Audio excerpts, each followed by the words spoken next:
নবীদের জমানার মধ্যে মুনাফিক হলে বাদহাম করতা তারা যে সময় কই কইরা কি লাহুম লা তুশরিকু ফিল্লাহি যে সময় তারা কইতো অর্থাৎ মুসলমান হলো কইতা তুমি তাই তো বিলম্বের মধ্যে ইসলাম ফসাদ ঘটায় মুসলমানের কথা হিন্দুর অন্যের কাছে লাগারা অন্যের কথা মুসলমানের কাছে বুঝে একটা দরবার সৃষ্টি করতে কথা বন্ধ করে আর কয় কইতা কি লাহুম আমিনু কামা আমানান নাস যেভাবে মুমিন সাহাবায়ে কেরাম ঈমান করছেন শান্ত সভ্য ভদ্র সবর বলা ঈমান তো বিদে গেল তো তারা দোয়ার জবাবের মধ্যে দুইটা কথা বলতা ফসাদর কইতা তারা ইন্নামা নাহনু মুসলিহুন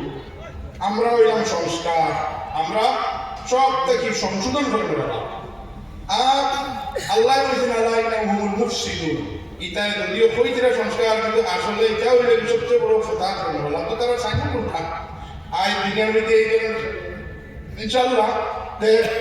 আমরা বাঁচিয়ে নিতাম এই ধরনের জিনিসটা কি আমরা সমাজও রাতে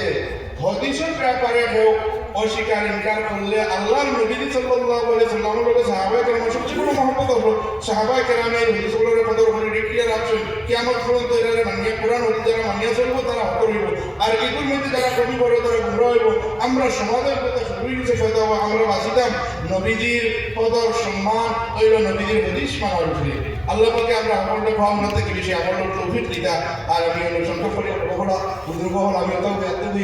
শহীদ ইসলাম দাওয়ানা আলহামদুলিল্লাহ রাব্বিল আলামিন